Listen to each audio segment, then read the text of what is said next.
বন্ধুরা তোমরা কেমন আছো? আশা করি সবাই ভালো আছে। দেখো বন্ধুরা আজকে না আমি মাছ করবো বেগুন দিয়ে। এটা হলো কি মাছ? সুরমা মাছ বলে এটাকে। গরম হয়ে গেছে, মাছটা আমি ভেজে নেব।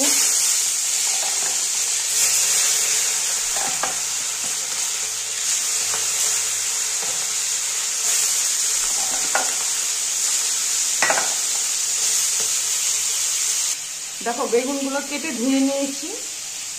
মাছটা একটু উল্টিয়ে দেবো।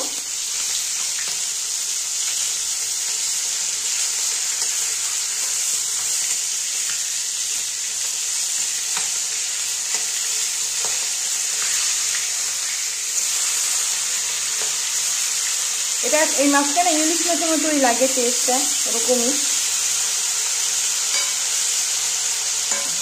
এক পাশ হয়ে গেছে, আর একটা পাশ ভাজা হয়ে গেলে তুলে নেব। দেখো হয়ে গেছে মাছটা ভাজা, এবার তুলে নিচ্ছি আমি। দেখো মাছটা ভেজে তুলে নিয়েছি। হ্যাঁ দেখো এবার আমি না বেগুনটা ভেজে নেবো ওই মাছের তেলেই।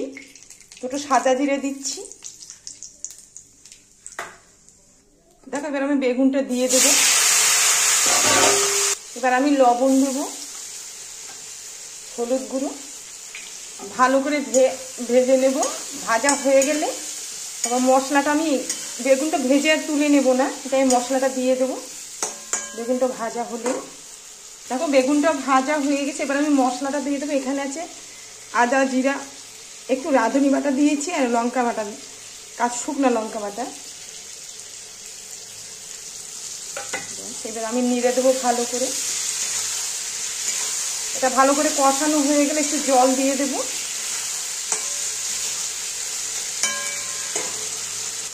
আবার একটু নেড়ে দেব। আর একটু কষানো হয়ে গেলে আমি জল দিয়ে দেব। দেখো মশলাটা কষানো হয়ে গেছে, বেগুনটাও সেদ্ধ হয়ে গেছে। আমি জল দিয়ে দেব। আর একটু দিতে লাগবে জলটা। ব্যাস এবার একটু নেড়ে দেব।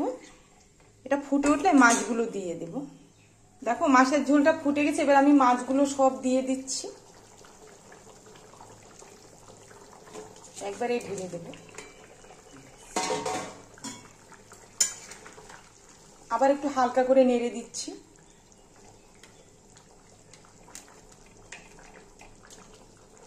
এরপরে আমি নামিয়ে দেব।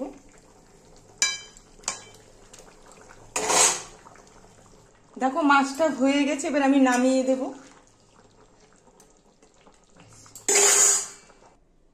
দেখো বন্ধুরা আমি না মাছটা নামিয়ে দিয়েছি।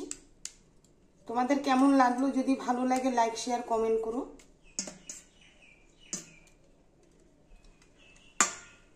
চ্যানেলটাকে সাবস্ক্রাইব করো, আর তোমরাও ভালো থেকো। টাটা, তাহলে রাখলাম। দেখো খুব সুন্দরভাবে হয়ে গেছে। এটা বেগুনগুলো পুরো সেদ্ধ হয়েছে।